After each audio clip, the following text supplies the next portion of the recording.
Here we are in week 2 of our summer series on the book of Psalms. And today is a psalm of lament, which are about psalms of disorientation out of Psalm 13. So let's all stand, all of us in the room.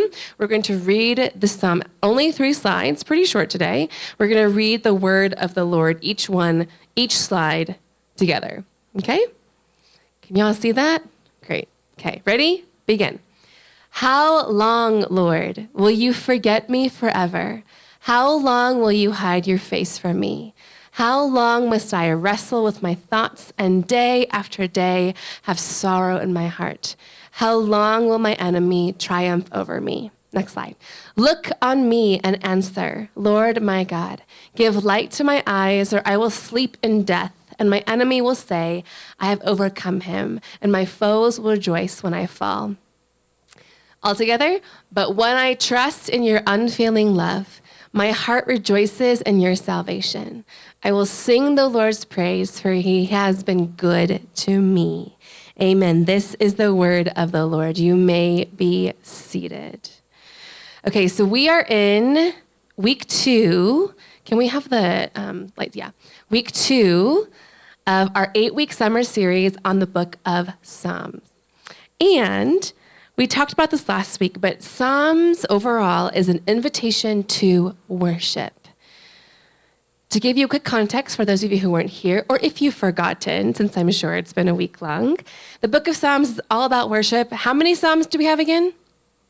150 Psalms, good. I like how last week someone said like 25, but we were reading out of the book of Psalm 145. Okay, so 150 Psalms, and they are poetry, essentially poetry, worship, collected over thousands of years, written by many different authors throughout the history of Israel, and it's talking about Israel's relationship with God in poetry form. And so this has become scripture. The words that the words that people wrote to worship God, now God has given us these words so that we can worship him. So poetry, as you know, if you've read poetry, who reads poetry regularly? Most people don't. They really should, okay? So poetry, you don't read it like a textbook. You don't read it like, right? Does it make sense? Like poetry is a whole different kind of literature. You read it slowly, intentionally. Poetry makes you slow down. It makes you think. It makes you feel. It invites you to not just worship with your head, but worship with your heart and every part of you to really experience it. So over the next 8 weeks, well, now 7 weeks, obviously we're not going to go through all 150 Psalms. But what we're going to be doing is going through different genres of Psalms. So even within the book of poetry, there's lots of different types of Psalms written for different reasons. Last week, we talked about Psalm 145, which was titled A Psalm of Praise to David. And we realized that, and we learned this very thing up here. Praise is what orients us rightly to God. So when we are feeling, whatever we are feeling, it is worship that orients us rightly to God. When I ask most of you guys, what do you guys do when you're trying to talk to God on your own? Most of you say, I turn on a worship song. Most of you guys say that. Because, why is that? Worship is what orients us rightly to God. It's what puts us in the back, like the channel with God again. Does that make sense? When all of life is swirling around and is busy, and we get distracted, we get discouraged, or whatever happens, worship is what orients us rightly to God. It's what puts us in the right direction. This week, we're talking about Psalms of Lament. Do you guys know what lament means? Who's ever been to a funeral? Okay? Funerals. All funerals are different. It's very fascinating to go to different funerals. If you want to live a full and rich life, I invite you to go crash every funeral you ever can, okay? Because it will really show you how to live your life probably more rightly than and show you that death is around the corner for all of us.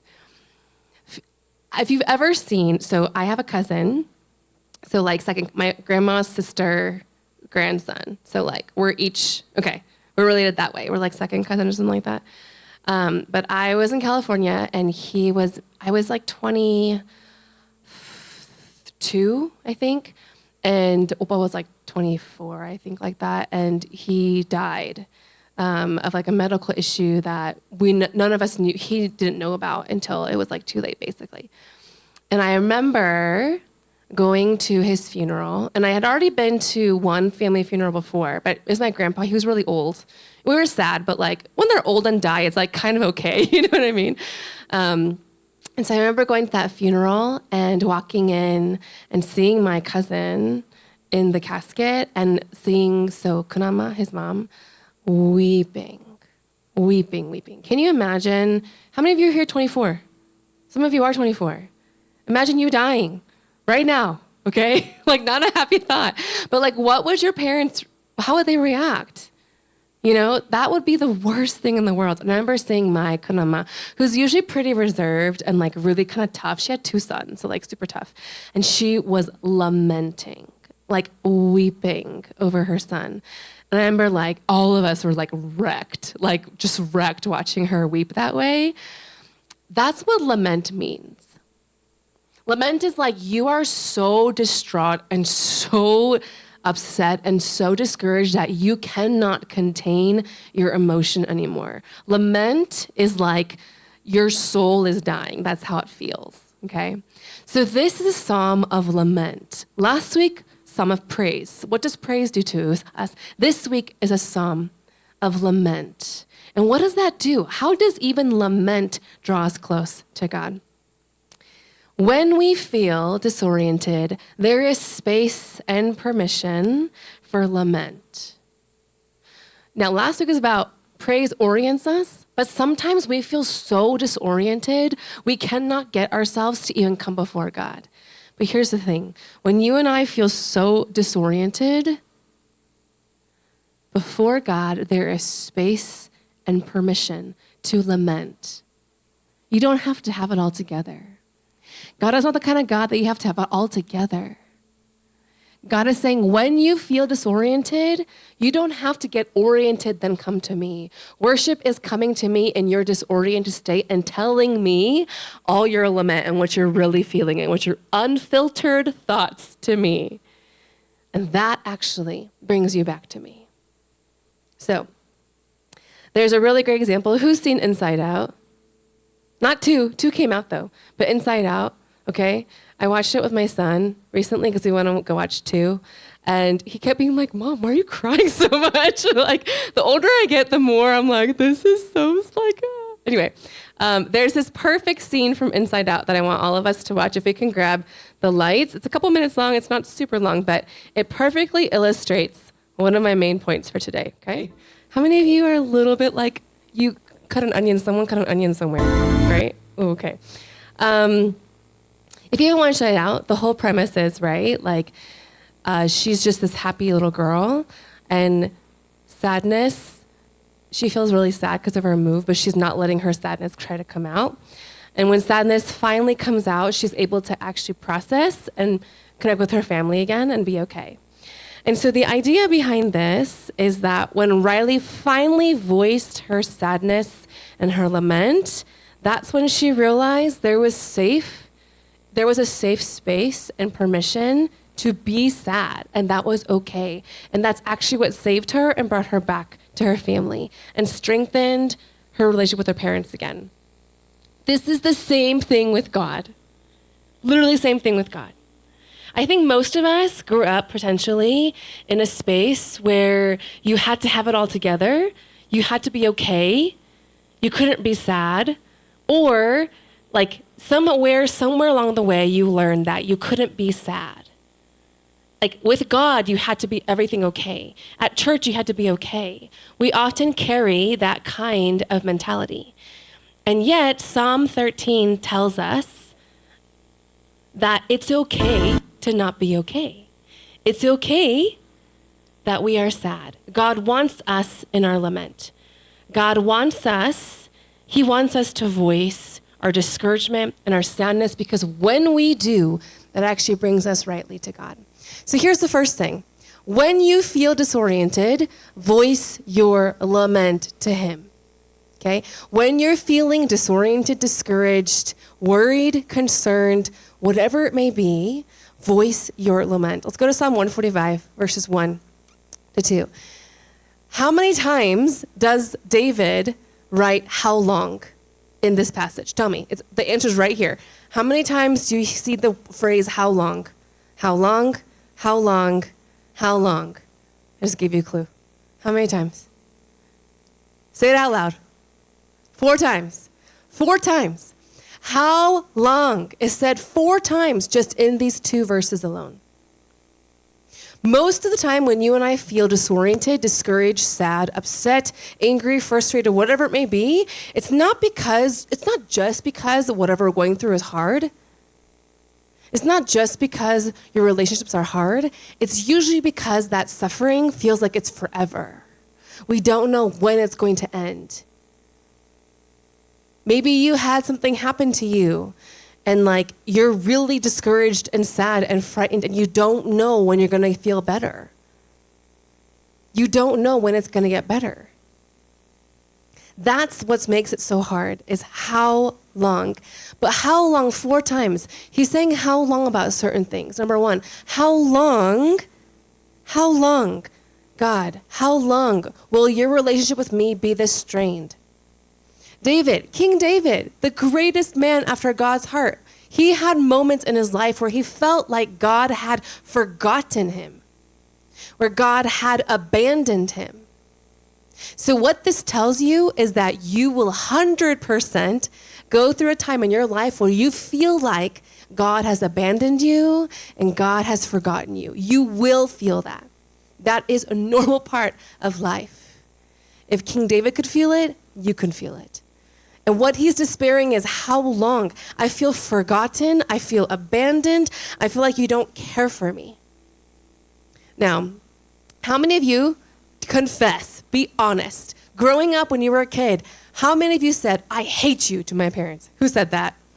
100%, you've all said it. You've all said it, okay? We've all said it.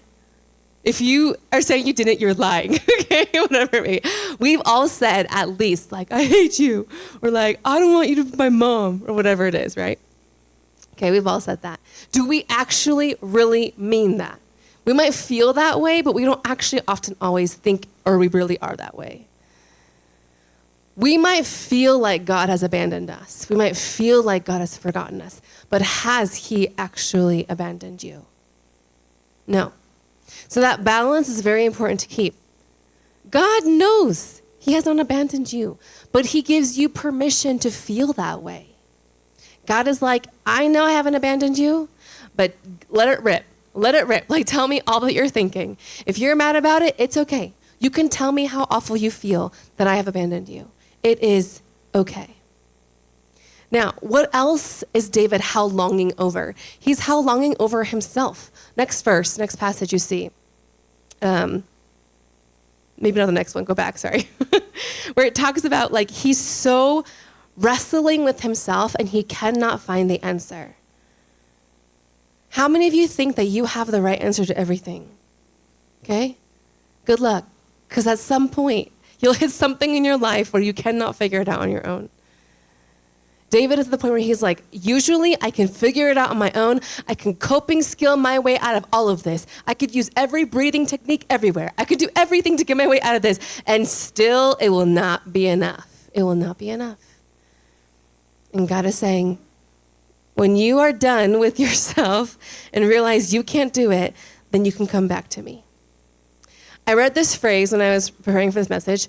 This like commentator, he was writing, he said, oftentimes when we have trouble in our lives, it's like God has given us a pill and he's like, just swallow it. Okay, when I was a kid, I'm also, AKA as an adult, I'm really bad at swallowing pills.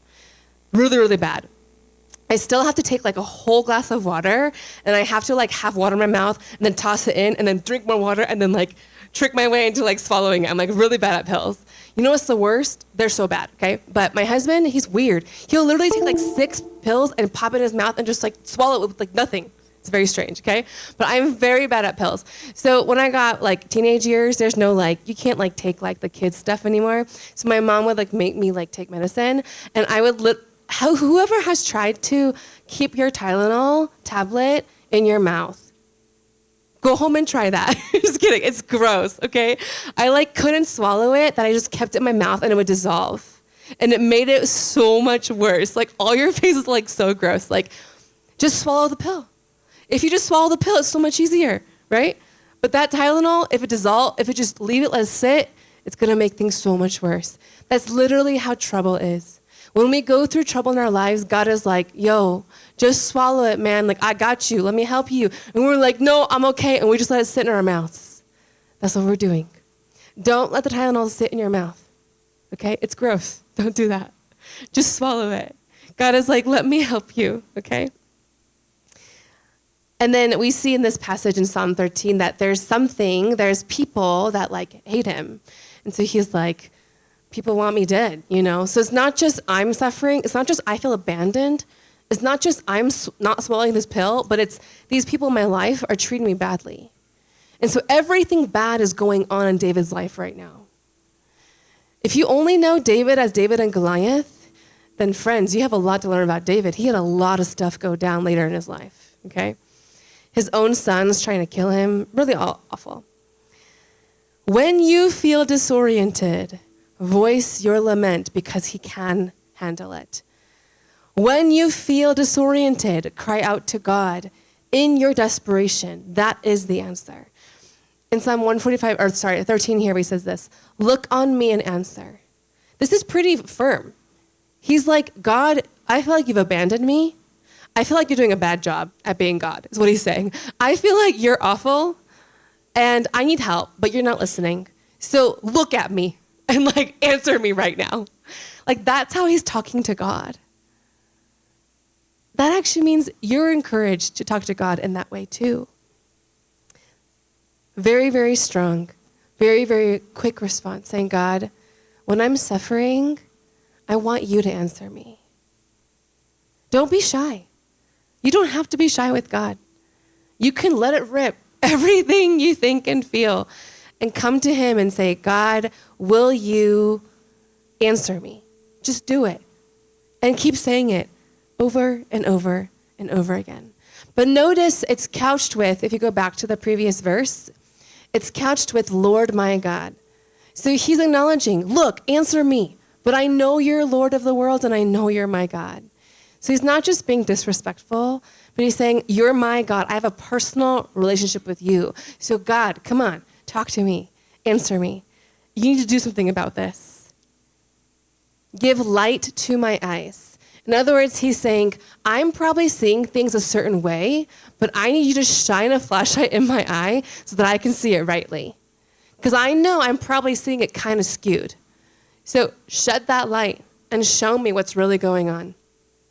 Show me what's really going on. Show me what you want me to learn. Show me where I did something wrong. Show me what I need to get rid of, who I need to forgive. Shed light on me so that I don't have to carry this discouragement and disheartenment anymore. I don't know if you're in a season of suffering right now. Maybe some of you are. I know some of you are in a hard season. There's different things that have happened, and it's not just one of you, okay? So don't be like, oh, Stacey be talking about me. I'm not. I legitimately know of 3 of you in this room who have something very difficult you're carrying. All very different things. You talk to me about it, okay? Things that I'm praying for, because I'm like, ooh, this is not good, okay? All of you, and maybe more of you have not shared things you are struggling with, wrestling with. No matter where you are in your discouragement, in your sadness, in your frustration, in your worry, in your heartache, God is saying, cry out to me when you feel that way. When you feel disoriented, when you're tempted to go and do all these things because to try to ease the pain, God is saying, come back to me. You don't have to have it together. You don't have to have the answers. You can literally give me your unfiltered thoughts. I can handle quite a few curse words. I can handle it. Come and talk to me with your unfiltered thoughts. Because when you feel disoriented, that's when you often meet God in the deepest of ways. Here's the last one, the third one. If you keep going. Can we go back? Expressing ourselves fully can only happen in the context of a safe and trusting relationship with God. Read that again. Read it again. all your little eyes over here, read it again, okay? I just talked about, right? We have to express ourselves to God, but actually the only way you can really express yourself to God safe is if you know you're in a safe, trusting relationship. If you're in a close relationship with somebody, a partner, a best friend, a child parent, and there isn't safety or trust, then there also isn't true expressing of yourself. When you don't feel safe, you don't feel like you can actually say what you really want to say. You can't actually be what you want to be because you have to have it all together for this person. In Psalm 13, verse 5, this is the best part. If you look in the actual psalm and read it all together, it's really, really beautiful because he's like letting it rip. It's like his unfiltered, like, God, this sucks. You're not here. Everything's falling apart. It's awful. And he's going on and on. And then in verse 5 is this most like beautiful 3-letter word, but. This but is really important. It does not negate what came before it. David feels like his life is falling apart. He feels like God has abandoned him. He feels like everything is awful. He's been waiting and waiting and waiting and waiting, and God has still not answered, and he is angry at waiting now. He's angry. So that does not negate that. He still feels that way. And yet, as he voices his lament, he declares this truth. But,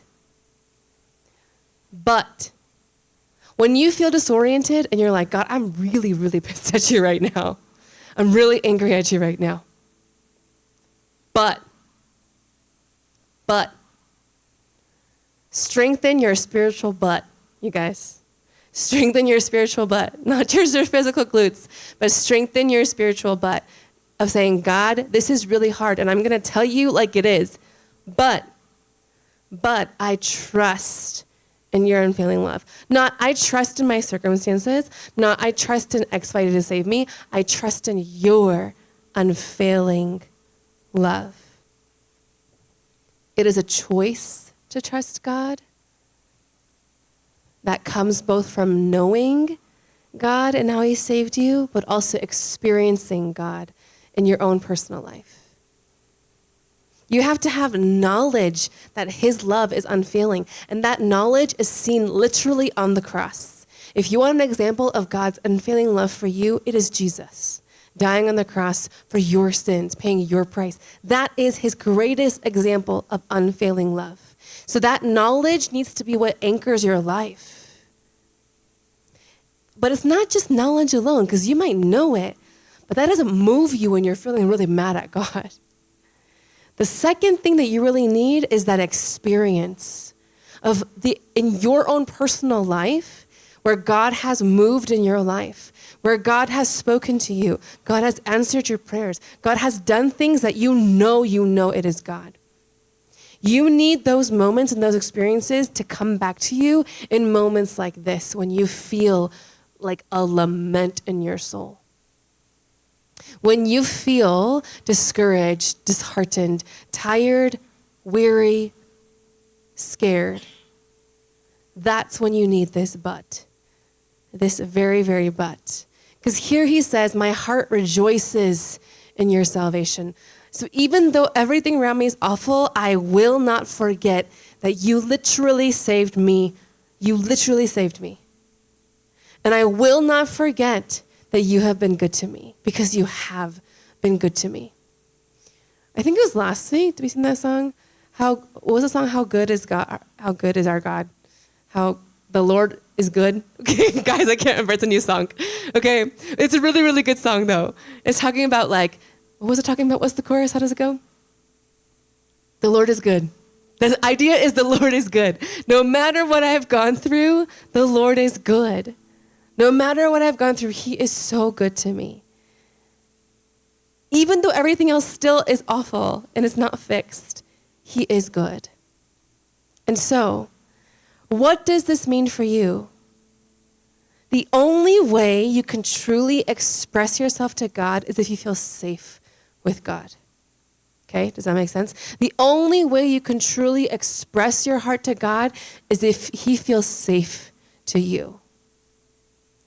What this means for you and I is that if we have a hard time expressing ourselves to God, I realize for me, I'm really good at praying when things are good. When things are hard, it's very difficult for me to actually express that to God. And I realize it's because I know why. Because growing up in my family is beautiful, but they're not perfect. And in our family, emotions were not often talked about.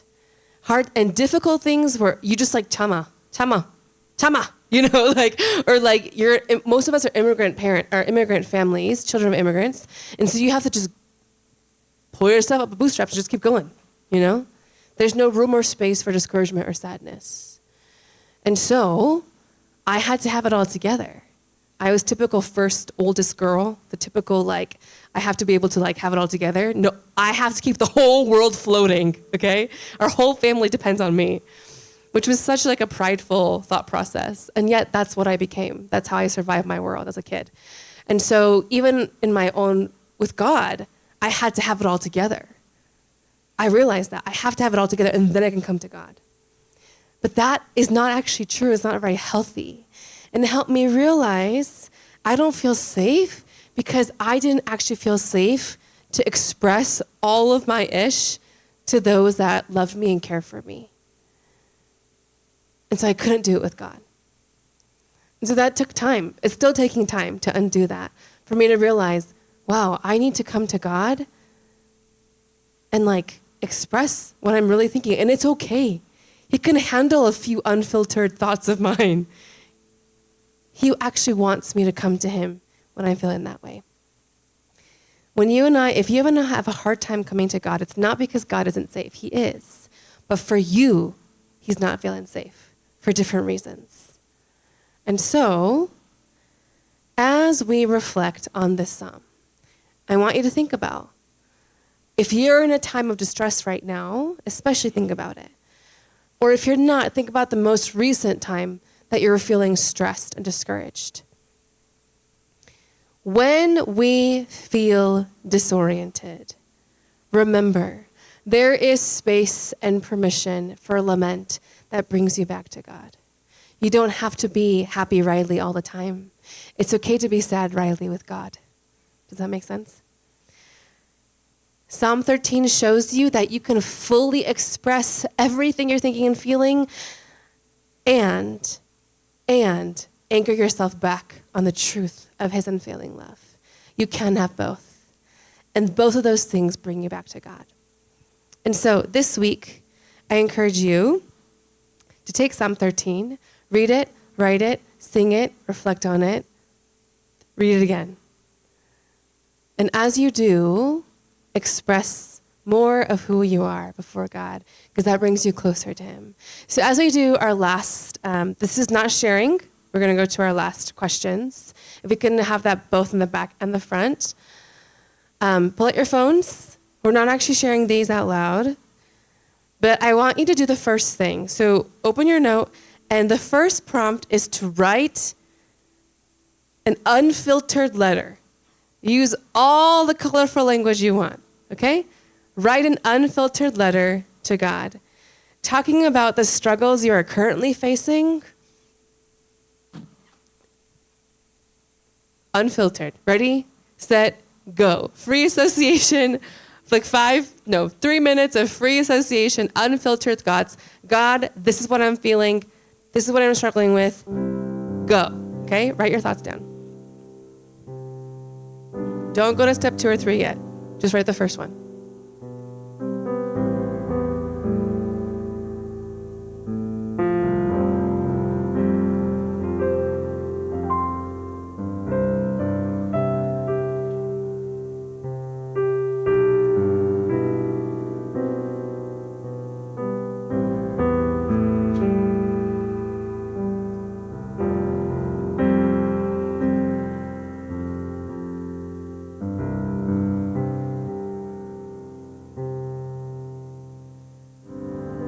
And if you are finished, I want you to move to number 2. How safe did that feel to write down what you're thinking and feeling.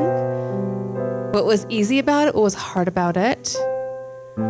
What does that tell you about your level of trust with God? Okay, so jot down just a quick couple of thoughts. This is not your unfiltered letter anymore. This is question number 2. What did this experience show you about your level of trust with God? How easy was it? How hard was it? What felt safe? What did not feel safe?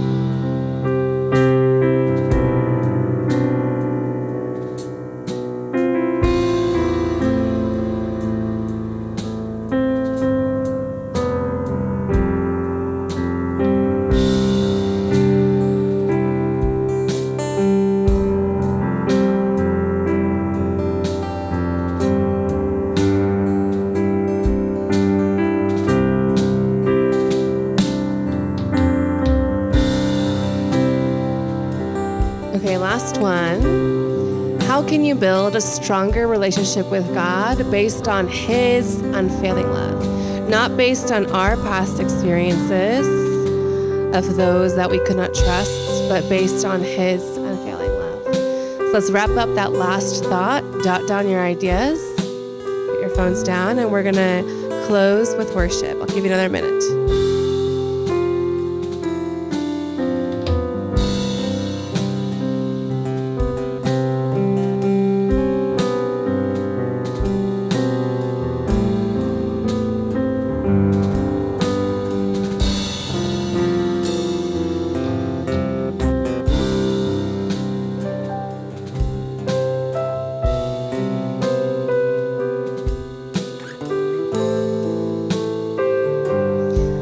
If you're done, if we can all stand, all of us in the room.